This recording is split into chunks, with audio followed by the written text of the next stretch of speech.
Patriotic Party accused the governing National Democratic Congress of attempts to bribe some of its executives to turn against the party's flag bearer.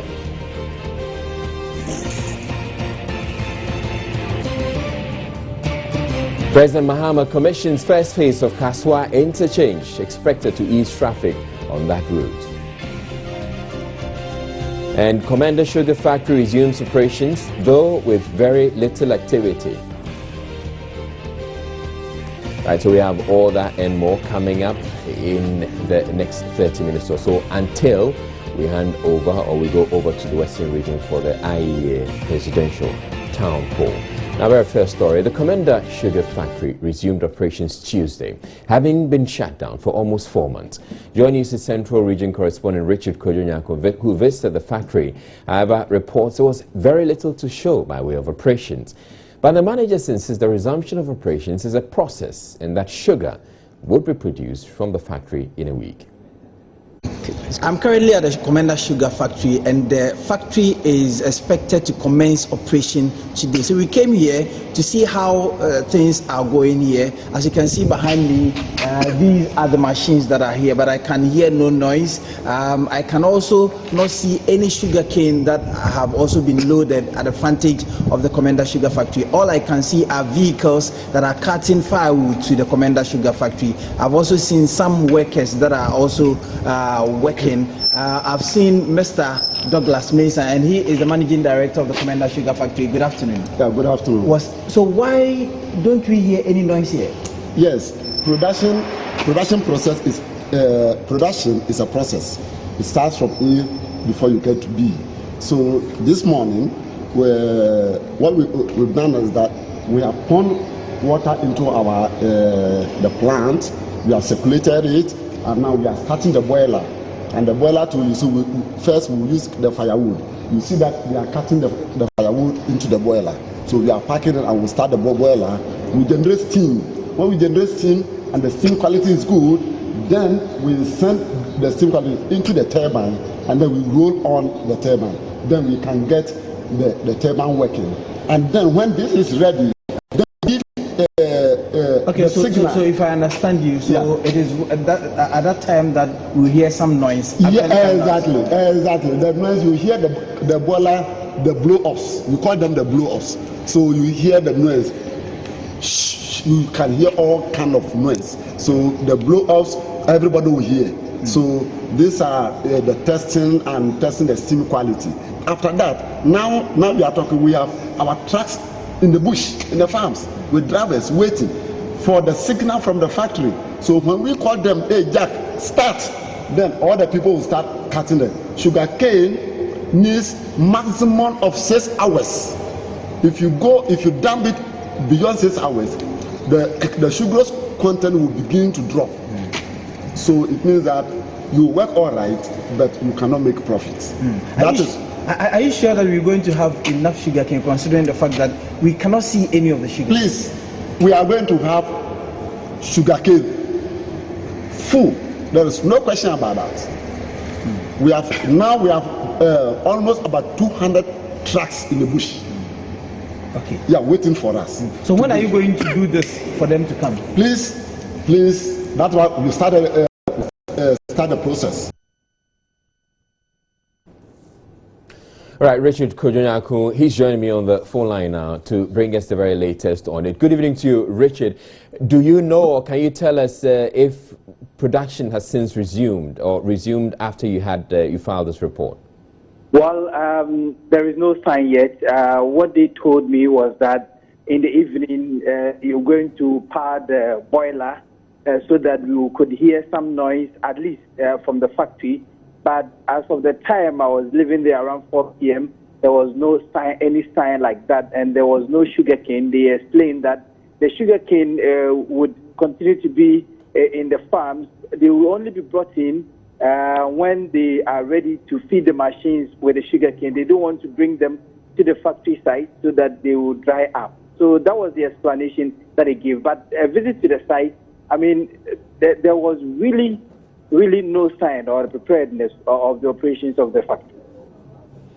All right, thank you very much, Richard. But as the managers have indicated, they are hopeful that things will start pretty shortly. And so keep an eye on it so you can let us know when operations actually indeed resume at the factory. All right, that was Richard Kodunako from the Central Region. Now, the legal battle between the International Standards Journalists Association and the EC appears not to be ending anytime soon. This follows the group filing a fresh suit to restrain the EC from charging accreditation fees after an Accra High Court on Tuesday dismissed the earlier suit, saying the group had failed to appropriately invoke the jurisdiction of the court. There's more in this report. The process was right. The process is very right. Look, there are laws which state that any number of persons can come together and form an association. There's freedom of association number one. And the persons who form an association can appoint one person to go and represent them. You understand that? And the issue that the courts are always concerned with is what is the justice of the case? What are they looking at? That's not our poem. I just speak for persons. Who are these people? It is not all about technicalities and procedures. And I'm saying to you, there are specific rules in other jurisdictions, including in this jurisdiction, which say that if you are a number of persons and you cannot all come to court, one of you can go to court. Look, what's the issue? The issue is Electoral Commission is doing something which we say is wrong. Lawyer Nana Opon, the president of the association, stating his disagreement with the ruling delivered by Justice Gifty J. Ado dismissing the suit. The group headed to court seeking a ruling to stop the commission from receiving 10 cedis from journalists for them accreditation to cover the polls. This was not to be, as lawyers for the EC led by Thaddeus Sorry filed a motion asking that the court dismisses the suit, insisting the group should have initiated the action via an application and not a writ of summons. This was granted by the court. The group immediately filed a fresh suit coming by an application this time around. Even before lawyer Nana Opoku has his day in court, he describes the fight as one for journalists who genuinely cannot afford the fee. I've told many of the members who have the money to go and register, but those who don't have money, of course, they can't do anything. That's why we're here in court. There are members, not just of ISJ, but journalists who genuinely cannot and do not have the money to be able to pay for this. This is not just a case about ISJ. I've been around the country and I know it's about journalism. It's about journalists in general. Although ISJ has started it, this is a fight for all journalists. Justice Gifty J. Ado will on Wednesday hear fresh arguments from both sides and decide whether the EC can charge the said amount or not. The Upper West Regional Security Task Force has rolled out their security deployment plan for the December polls. According to the chairman of the task force, DCOP Kwesi Mensondoku, they will deploy security men to all the 991 polling stations in the region. In addition, they will station vantage points in the region to enable them attend to any emergency security issue that may crop up on voting day. Rafiq Salam reports. The purpose of the emergency meeting held by members of the Upper West Regional Security Task Force is to brief stakeholders, especially the Electoral Commission, political parties and the media about their deployment plan towards the December 7 polls. Upper West Chairman of the Election Security Task Force, DCOP Kwesi Mensondoku, who also doubles as the Upper West Police Commander, set the ball rolling, assuring the political parties that they will create an even playing field for all of them. He warned they will deal ruthlessly with any security personnel who will go contrary to the laws governing the conduct of the election. They are security officers, so they have to comport themselves very well. Please, you tell them nobody to accept any gift at the police centers.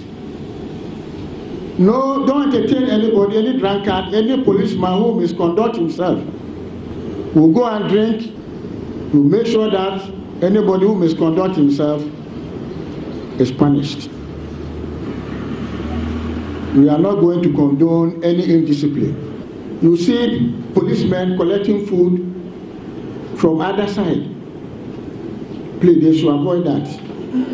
They have been given ration.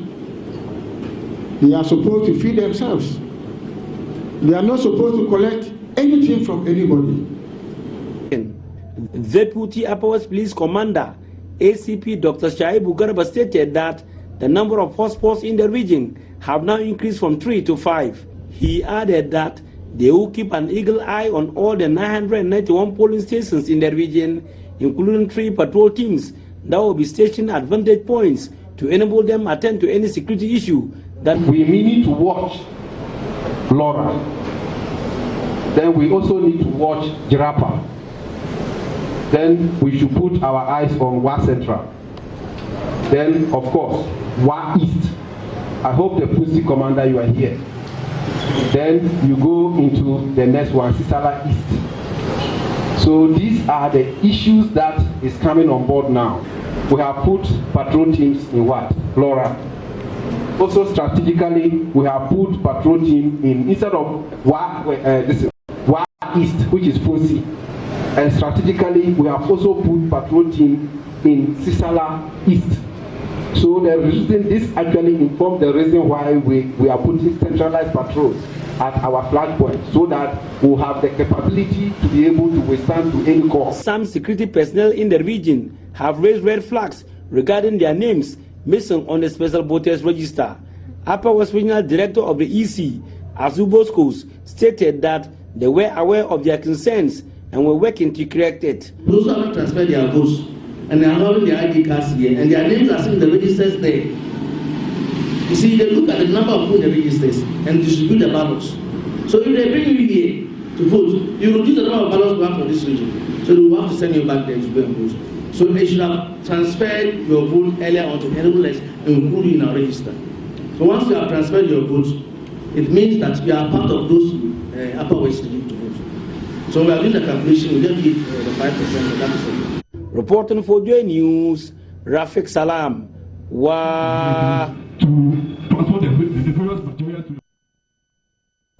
We're taking a break on Joy News Prime. We'll be back with more stories. Please don't go away.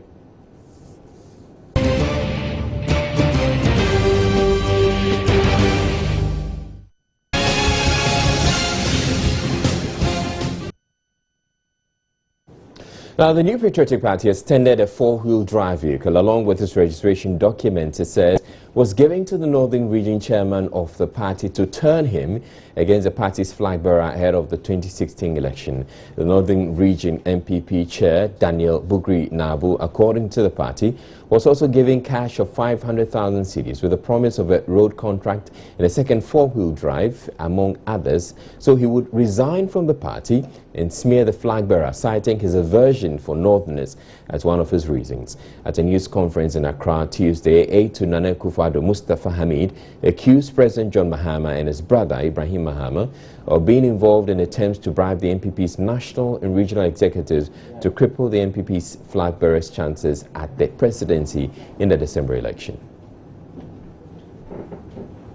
They then went on to tell Daniel Bugri Nabu that he was supposed to resign from the NPP, damage Akufo-Addo as an anti-Northern person, a rabid hater of Northerners, and in turn they were going to give him one, a brand new V6 Mitsubishi vehicle, a brand new V8 Land Cruiser, 3.3 million Ghana cedis.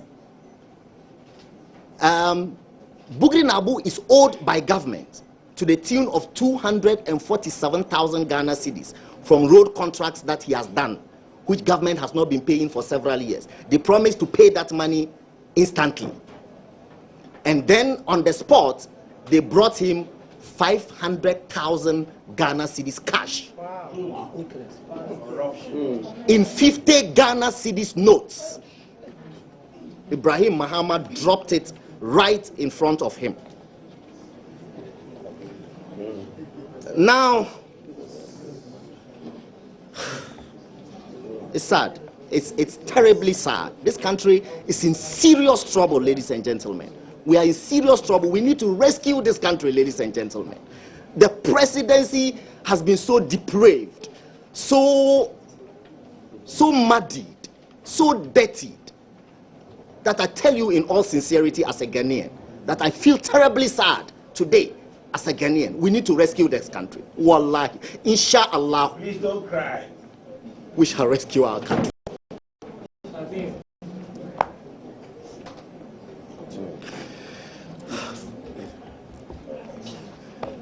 And then they gave the money to Bugri Nabu. And then he took the money. and left. It was a Friday, 28th of October 2016. So the very next day was a Saturday, and Bugri Nabu found the one Prudential bank that he knew would be open at that time. That's the Abosokan branch of Prudential Bank. And then he went and deposited the money in his account. His account number is 00909855900013. Account name Daniel Bugri Nabu. These are the original documents of the Mitsubishi V6. This is Bugri Nabu's picture that they have put on it.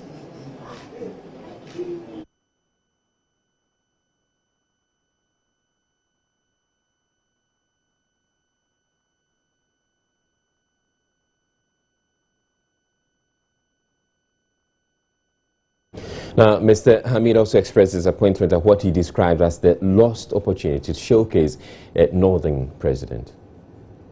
In 2012, the NDC used cash to buy votes. They went from house to house, sharing money and sometimes even sharing goodies. And sharing money to those who were already even in line on voting day to vote. We believe the vote buying only worked to some extent in 2012 because the people of the North were somehow persuaded by the assurances from Dramani Mahama that he's our brother, he's our father, he's our son, and can therefore be trusted to make sure we prosper and get our fair share of the national cake. The people of the North trusted him. I am confident from what I hear and see on the ground that this time vote buying will not work in the North. I cannot speak for other regions. The people of the North were told by President John Mahama to vote for him because he's one of us and can be trusted to develop the North faster and better. But what we saw was that he rather allowed his close friends like Roland Agambiri to use the Accelerated Development Authority to steal most of the 300 million cedis that was given to SADA and meant to help the people of the North. Today, our people are sad, hungry, ashamed, and feel very insulted by President Dramani Mahama. He exploited us and used our name through SADA to enrich his friends and family and to make our people even poorer. Today, under a president who comes from the North, the people of the North are poorer than they were under the late President Mills before 2012 and President Kufuor before 2009.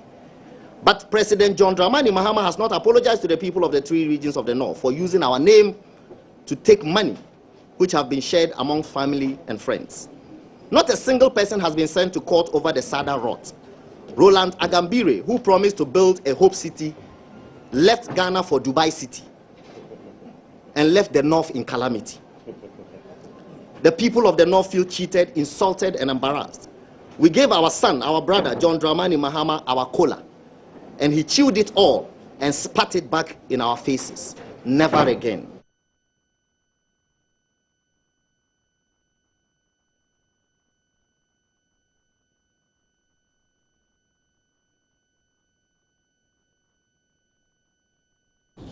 Watching Joy News Prime, we're taking it another break. Stay tuned.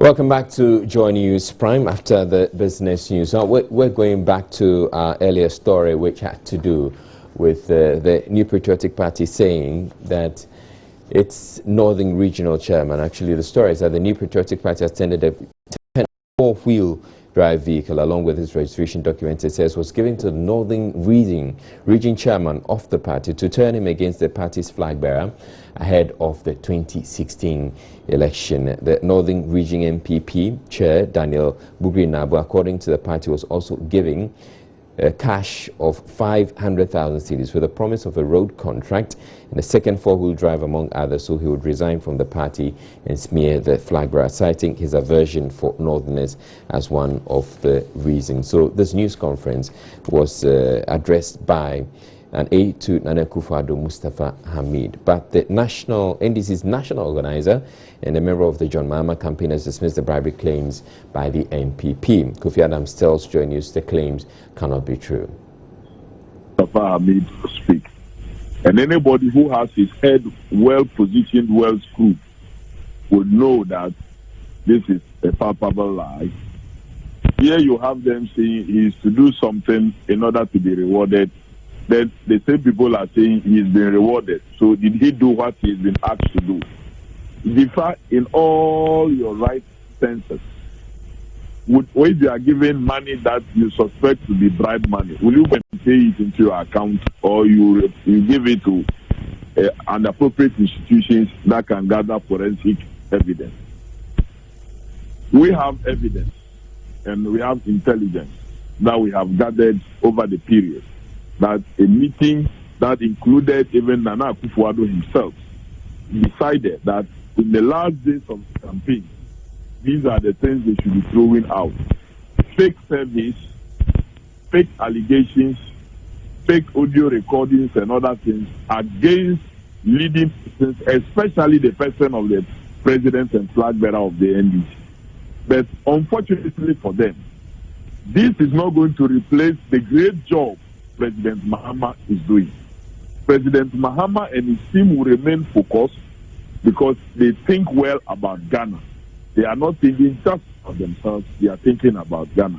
These falsehoods, these lies, these attempts to do what they have done over the years will not work.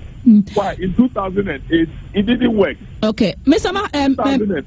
2008, let me just give you this example. 2008, you remember they brought out a hit list that included persons like Reverend Dr. Mensa Otabil.